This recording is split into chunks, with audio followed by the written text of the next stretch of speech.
Okay, so today we're going to try Chapter 9. So today we're going to do Chapter 9-1, which is graphing quadratic functions. We're not actually graphing too much, so you don't have to be too stressed out. I'm going to walk you through everything. Unfortunately for some of you guys, today's heavy vocab because the beginning of the chapter always is. So this whole first sheet that you guys are looking at right now are all the vocabulary words that we need to know. So we're going to go through them. You should probably write them down and have them handy when you're doing your assignments because the directions actually ask you what to do based on the vocabulary words. Okay, and I included two separate pictures with some distinction there also for you. So quadratic function, those are what we've been factoring so far. Ax squared plus bx plus c. If it kind of sounds scary, all you have to remember is a quadratic has an exponent of 2. Parabola is the shape of the graph. It's a U-shaped curve. You just kind of need to know that the U is called a parabola. Axis of symmetry, when you take a parabola and you fold it in half, you're going to create that fold line down the center of it. That's an axis of symmetry, and you should know this from art already, that something that's symmetrical, if you divide it in half, is exactly the same on both sides. The vertex is the point where the axis of symmetry actually hits the parabola, and this will end up being two of the things we're going to find today, which is a maximum and a minimum, and those are exactly what they sound like. The maximum is the highest point, and the minimum is the lowest point. Okay, so if you need to pause it here to get all this written down, feel free to do so. Otherwise, we're going to keep on moving. Okay. So during this wonderful at-home learning experience, not everybody has a graphing calculator or can download one, even though there's lots of them that you can download from online. We're going to show you guys how to do it the work way. So if it's a part 2 question, you would still get all your points. If you have a graphing calculator, you can use it to check your work. But for my lessons, I need to see the work. And I know you guys hate to do that. So up at the top in the purple highlighted box, just like we have in class, is the stuff that they give you in the book. That's stuff we need to know. So I put the equation back up there again. The ax squared plus bx plus c. The a, b, and c are just different numbers. The axis of symmetry actually has a formula. X equals minus b over 2a. So that's why we need to have our original formula visible. And then the y-intercept is the letter C. Now, why does that hold true? Well, we know that the y-intercept is where x is 0. So if I make this x 0 and this x 0 and we multiply by 0, they're all going to drop out, leaving me with just C. So we know that the y-intercept is the letter C from the problem, and that makes things way easier than having to plug in. Okay, so we've got 2 examples here, and for each one of these, we need to find the vertex, the axis of symmetry, and the y-intercept. So we're going to start off with the axis of symmetry. So that means x is going to equal minus b over 2a. So we're going to go into our problem. We're going to pick out the pieces that are real important. So b is going to be 4, so I'm going to put my 4 at the top. I brought my 2 down because it's part of the formula. And what is A? Who is sitting in A spot? Well, it's 2, so we're going to fill that in. So you're going to get your calculator and you're going to figure this out, or you're going to do it manually if you don't have a calculator. Negative 4 is going to be on the top. 2 times 2 is going to give us 4, and hopefully everybody can say negative 4 divided by 4 is negative 1. So my axis of symmetry is negative 1. There's my first point. Okay, now to find the vertex, and you may want to label it so you don't get confused. Next, we're going to find the vertex. That's going to be our second point. Now, we said to find the vertex, it's going to be where the axis of symmetry hits the parabola. So we know that x is negative 1 is part of the answer. So we're going to take the equation that we have, and everywhere I see x, I'm going to put in negative 1. Do not forget the parentheses because it makes a huge difference when you're typing it into your calculator or squaring something. It will totally change your answers. So you're going to put this in your lovely calculator, and hopefully you hit the buttons correct, and you should get, ta-da, -5. If you did not get -5, please try again. Double check your work. If you still did not get -5, I want you to text me, and we'll try to figure out what's going on. Okay?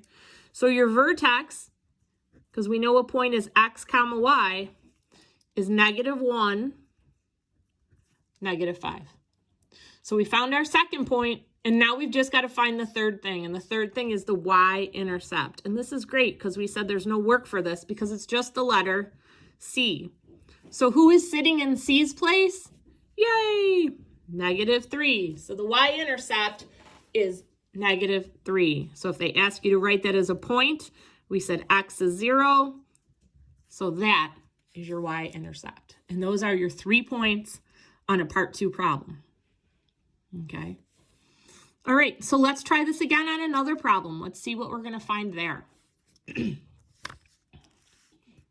Okay, so again, we're going to start with our axis of symmetry. So we're going to write down our formula, minus b over 2a. So we're going to go in and fill it in. B is sitting here, so that's 6. We've got 2. We've got a problem, though. We've got -x, so there's no number there. Well, what number is sitting with that negative? And that's our 1. He's our superhero. He only comes out when we need him, and we need him today. So we've got -1. Now, just like we did before, we're going to put this in our calculator if we need to, and we're going to get -6 on the top still. 2 times -1 is -2. We're going to do our amazing division and fraction skills here. -6 divided by -2 gives us 3, because a negative divided by a negative is a positive. So we know that our axis of symmetry, point number 1, is 3. Okay, now we need to find the vertex, so we're going to write down our equation again. If you want to put the 1 in there, you can. If you don't need to, then you don't have to. Just don't lose the minus sign. Now, what do we have to do to find the vertex? Well, we got to take the 3 and we got to plug it in for x. So once again, don't lose your parentheses.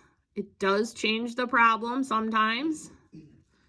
We're not going to argue about that again like we do in class sometimes, that parentheses matter. We're going to put that in our wonderful calculator, and hopefully you get 13. So if you did that correctly and you got 13, you're ready to write your vertex as a point. So your vertex is x first, so that's the 3, and then the y, which is 13. You have now made it through 2 of the 3 parts to this problem. Remember, the y-intercept is the letter C. And we know that when we're finding a y-intercept, x is 0. So who is C in this problem? We go back up and find it, and it is 4. You have now completed all 3 parts by finding the vertex, the axis of symmetry, and the y-intercept. Okay, so the next thing we need to do, yes, you can take a breath. Okay, we're going to talk about a maximum and a minimum and a domain. Okay, so here we go. You can see by the top thing up in the box that there is a parabola that looks like a smile, and there's a parabola that looks like a frown. Okay, and I always remember this. Smiling is positive. Your A will be positive. Sad faces or frowns will be negative. And that's how I was able to remember this when I was in middle school and high school. If that helps you, steal my answer. Okay, so here we go. If you have a smiley face, you're going to have a minimum because that parabola is only going to go down so far because of the smile. If you have a negative parabola, you have a frowny face, it's only going to go up so high, so it's going to be a maximum. And you're going to have to find a minimum and a maximum and then list the domain and range. Okay, so let's start with the minimum and maximum of the problem, and then we'll get into domain and range, which I know some of you haven't thought about in a while. So what's the first thing that we notice as we look at this problem? Hopefully you notice that the A is negative. So what are we going to have? Well, we're going to have a maximum because A is negative. It's the first thing that we should notice. Okay, so when we notice this, in order to find the maximum point, that is our vertex. So that means we have to do everything we did in the last problem. So we're going to find first the x value for the axis of symmetry. Okay, so we're going to get our formula that we've been using, and we're going to plug in. So negative b, we've got negative, -4. And then on the bottom, we've got 2 times a. A is a -2. Now, before we go any further, you cannot have 2 negatives. What do 2 negatives make like that when they're touching? A positive. When we multiply on the bottom, we've got 2 times -2. That gives us -4. And when we reduce that, my amazing mathematicians, we're going to get -1. So x is -1. But we can't stop there because we need the actual vertex. That is our maximum, or in this case, our maximum. So we're going to take our equation. We're going to write it down. And everywhere we see x, we're going to put in -1. Again, don't lose your parentheses. It will change your answer, and then you're going to be telling me I made a mistake, and I can tell you, no, I didn't. I copied this one out of the book. Okay, so here we go. If you put all that in your calculator correctly, your maximum value should be 8. Okay, so this is your maximum. What does that mean to us? Well, that means as I'm sketching my drawing here, that my frowny face came up to here, which is an 8 on the line. Okay, that's what that means. That is my maximum. Okay, so now what I need to talk about, the second part of the problem, is the domain and the range. So we need to list the domain and we need to list the range. Okay, domain, remember, is the x values, the input. Range is the y values, or the output. Okay, so the domain is all real numbers. Okay, what does that mean? It means positives and negatives, because we can have positives and negatives going into our problem. Everybody sees that looking at what the graph looks like. So the domain is all real numbers. And what are real numbers? Positives, negatives, fractions, decimals. That was one of our vocabulary words from chapter 0 that we did way back in September. So all real numbers, positives, negatives, fractions, all that. Okay, the range. This is why we needed to know the maximum. So if something goes only up to 8, can it be bigger than 8? Hopefully you're shaking your head no at this point. It can go up to 8, so it can be smaller than 8, but it cannot be bigger than 8. So what we're saying is the range can be all real numbers, I'll abbreviate numbers, less than, but equal to 8, because 8's part of the answer. Now, nobody wants to write this sentence every time they have to do it. So in math, we figured out a way to do things shorthand. We make our little squiggle. I know some of you hate doing the squiggle. And then there's a line, and it says y.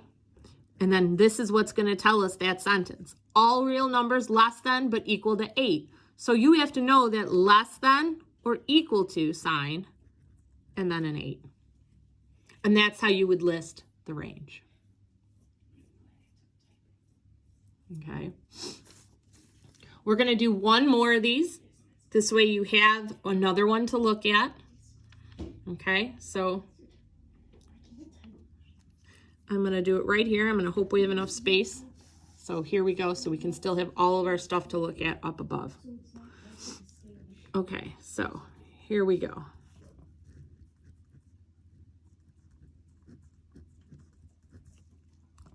All right, so what do you notice first and foremost about the A? It's positive.